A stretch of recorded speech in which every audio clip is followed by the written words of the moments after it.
it's me. Uh, Chilling outside right now. I'm currently on my break, and I wanted to stop and give you an update. I was trying to I was trying to update you guys a couple of days ago, but the audio was really, really bad. So hopefully this one's a lot better. But where have I been, right? So there was no Yu-Gi-Oh videos or Pokemon Unbound last week. The Pokemon Showdown's been lagging, the tier list has been lagging, and it's been exactly like 2 weeks since I've last updated or uploaded. So to catch you up on everything that's been going on, as soon as these cars pass. So to catch you on everything that's been going on in my life right now. For starters, I had to switch locations or transfer locations at work, and that was very unexpected and last minute.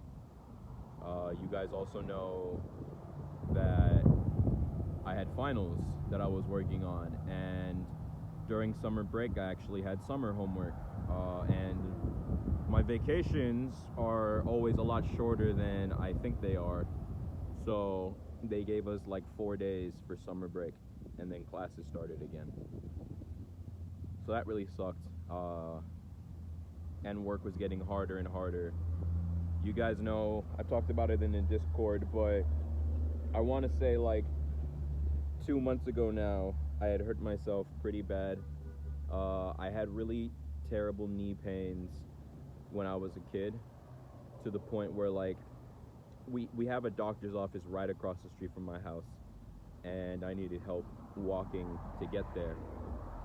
So it gets that bad sometimes. It's really nasty, and it got that bad again recently, which it hasn't been that severe in a very, very long time. But like, to give you an example, I would only work maybe 6 hours out of the day, and by the time I'm leaving home, I'm limping. I'm walking really funny. I can't even pick up my feet all the way. I need help just to pick up like little bags and little boxes and containers like that aren't even heavy, because I can't reach over to grab them. And I'm doing all this heavy lifting throughout the whole shift, and I can't even use my knees, so I'm lifting with my back. So my legs were like barely working, and my back was always in really, really bad pain every day, like from the moment I woke up to the moment I went to sleep. My body just never stopped hurting. They were giving me some really strong medication. I had to go to the emergency room twice, and they gave me some really strong medications. Some of it I couldn't take though, because it was making me really sleepy in the middle of work, and obviously that's, a really bad thing.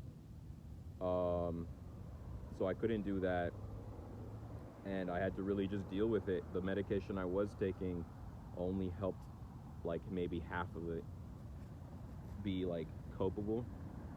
So that was really difficult, and as the pain started to go away, thankfully, after like, I don't know, almost a month, work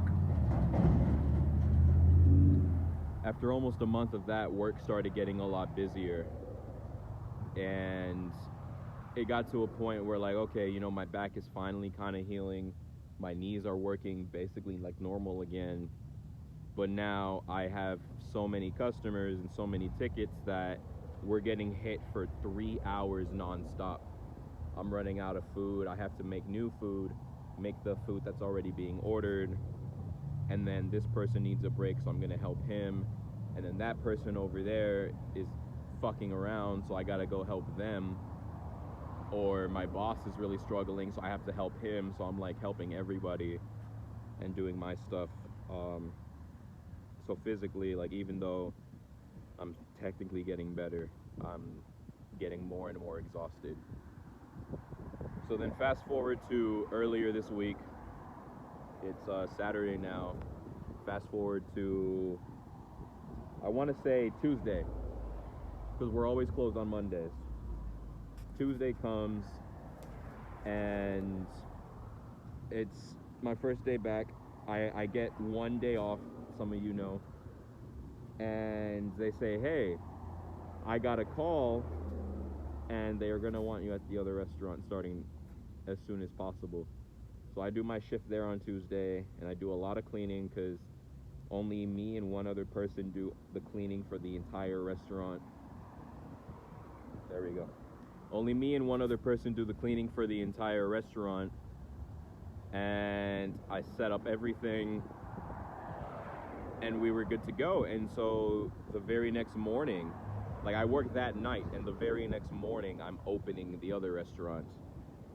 They said that a lot of people had quit, so they had needed my help here. So I come, and to give you an idea, right, if my restaurant was busy for a few hours in a row, this restaurant has always been at least twice as busy. So the kind of service that I have for dinner over there, and dinner is usually a lot busier than breakfast anywhere you go. My dinners over there are how busy my breakfasts over here are. Today, what is it, Saturday? Today and tomorrow I'm double shifting, meaning I'm opening and closing the restaurant. So I'm on my break right now. It's really, really hectic. This weekend I definitely don't have time. It turns out that I failed one of my classes also. I was like a couple points short of passing. But the good side is it's a really easy class, so you know, I can do the work no problem. I just sat down yesterday and did like 4 exams and 1 assignment, so there's that. But hopefully homework won't be taking up too much of my time. But yeah, there's this knee condition's getting really, really serious now. I thought it was a condition known as Osgood-Schlatter, which is what I was diagnosed with as a child, and it's basically where you have this ligament in a lot of your joints, but ligaments in your knees specifically. You can think of it like a rope that connects the top of your leg to the bottom of your leg, right? Like inside of your kneecap is the rope. And basically I had grew so much that it couldn't keep up. And that doctor who diagnosed me told me that when I was 25, I would be old enough to where for sure I'm not growing anymore, and then I can go get surgery. But recently, all these other doctors that I've been seeing have told me I don't think that's what's causing this, because most people grow out of Osgood-Schlatter. And I started physical therapy the other day. It took a month for me to get my appointment, but I finally got it, and I went right before my starting at this new location here, and they told me the same thing. They said, I don't think that it's Osgood-Schlatter, or I don't think that you would need surgery, because it's very rare for you to need surgery for that condition. So what it looks like, and this is a hard maybe, they said basically there's the muscles in your legs can be broken up into 4 different sections, and they're separated by like a wall of bone, right? And as you do things like running, let's say for one example, or just using your legs in general, but running tends to be when I feel the most pain. Naturally, blood pumps to those muscles since they're being used, and they expand because they're being filled with blood. But I might be a person where my muscles are so naturally big that they're already touching the wall. And so when more blood goes pumped into those muscles, then they're like being squished against it, and that's what's causing my pain. But I have some symptoms,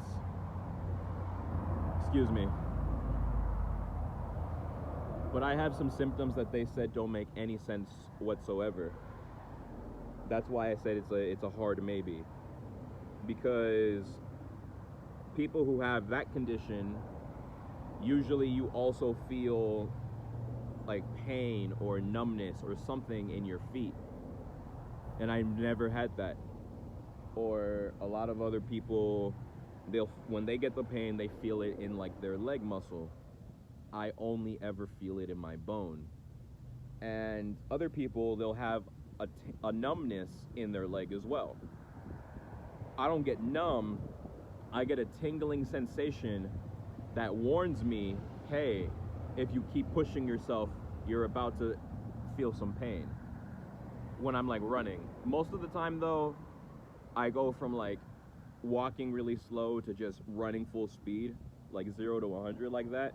So there's a lot of times where I don't feel the tingle and I just go straight to the pain. But they also said, I've never heard of anybody who has a tingle like that, especially one that like warns you ahead of time. So because of all these factors, they have absolutely no idea what my condition is.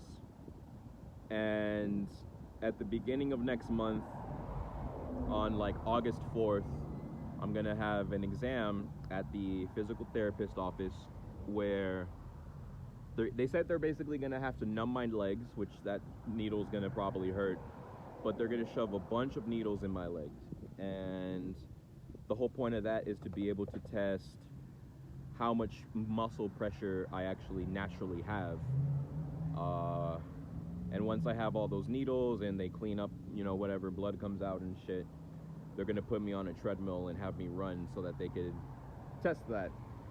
And they say it might be a really difficult process for me to go through, but that's like the only way that you can know for sure if it's that thing where my muscles are a little too big. If it's not, we're back to the drawing board and we have to figure out what else to do. But if it is, I'm gonna need to go into surgery where they're gonna have to trim down my bones basically. And it's a very high risk surgery because if I go through with it and it doesn't pay off, I could end up in a position where I'll never be able to use my legs like at 100% ever again. That not only means I'll have to give up my love for basketball, which, you know, I had dreams of being able to play college someday, but it also means that I might have to retire from cooking professionally because my legs just might not be able to allow me to carry heavy things anymore, or they might not allow me to move quickly anymore, and I'll be too slow for almost any kitchen really. So if that were to happen, I'd have to, after almost 3 years, I'd have to completely start over. And oh my god, this car is loud. That car is so loud. I have to start over and find a new career. So I've been thinking about that lately. Restrictions are changing again, so my chef said there's a chance that tonight might be our last night being open, which if that's the case, you know, I'm gonna have to find another source of income because all the drama with my roommate means that I still can't apply for unemployment benefits like every other person can. I don't have access to that anymore because he fucked up my account when he tried to steal my identity. So I'll have to figure that out as well. And in the middle of all these crazy services, on, I think it was yesterday, on Thursday, I had a really, really bad day at work. And after that rough ass day, and that was also when I got the news too about my legs, I get home finally, and I got news that a friend of mine, Brian Chuck, who I've known since we were basically children, you know, we were really young teenagers, he was murdered. He was murdered this week. He was my age, he was 22 years old, and he was a very, very intelligent young man who managed to land in University of California, Merced, a fantastic university. And I believe he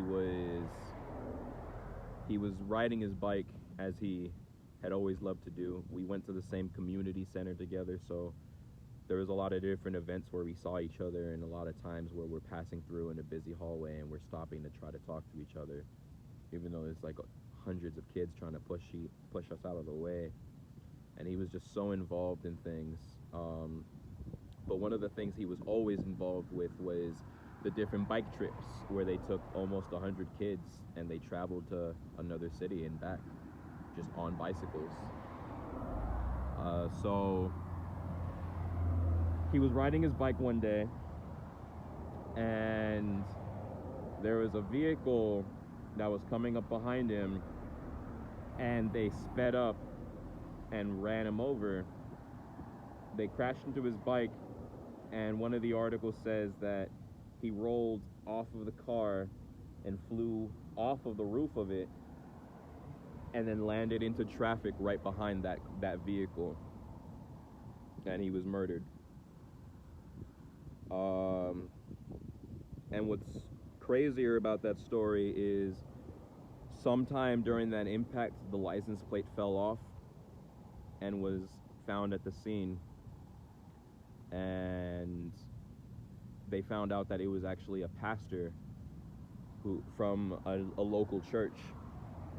But when all the media went to that church to try to find this individual and, you know, see what he had to say for causing the murder of this innocent child, the church denied that he was ever there, or they weren't opening their doors whatsoever.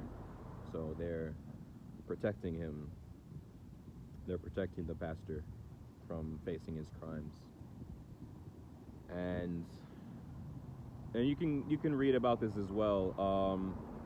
His name is Brian Chuck, BrianChuc.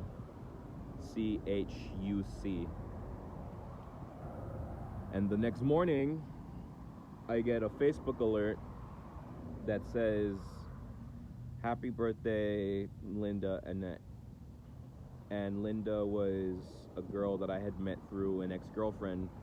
We were really good friends, and, you know, I called her like my big sister, and she called me like her big brother.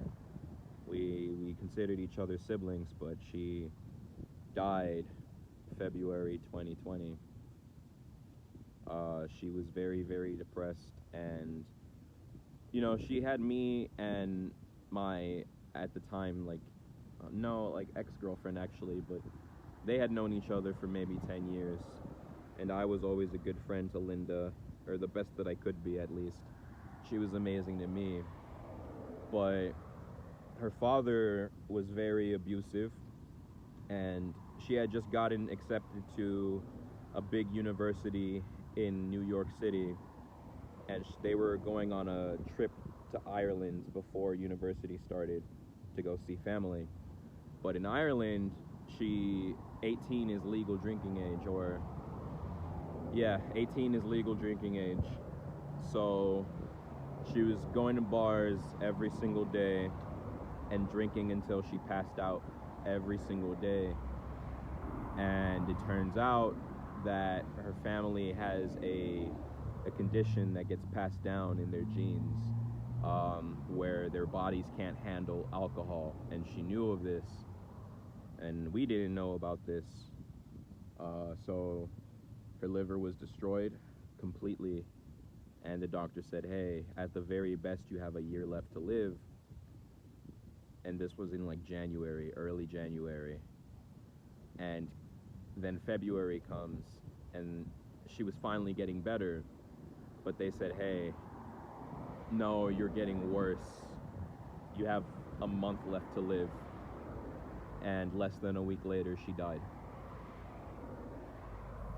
So it was my sister's birthday, and my friend was murdered, and I haven't given you guys content, even though I have like 2 videos for Pokemon Unbound already edited, and I have 3 videos of a new Pokemon series already set on private, and I was just at work. I have to get back to work soon. Hopefully on Monday, if I'm not too tired, we can try again with the Minecraft server, because I've paid for like a month to host it, and I think it'd be really fun. It'd be a good chance to spend a little bit of time together again. Oof. I don't think I'm double shifting anymore after this, but I will be working mornings every day, so we'll see what happens, and I'll try to adjust. I'll try to record a lot more on my day off and catch up a little bit, but that's where I'm at right now. I'll see you guys next time.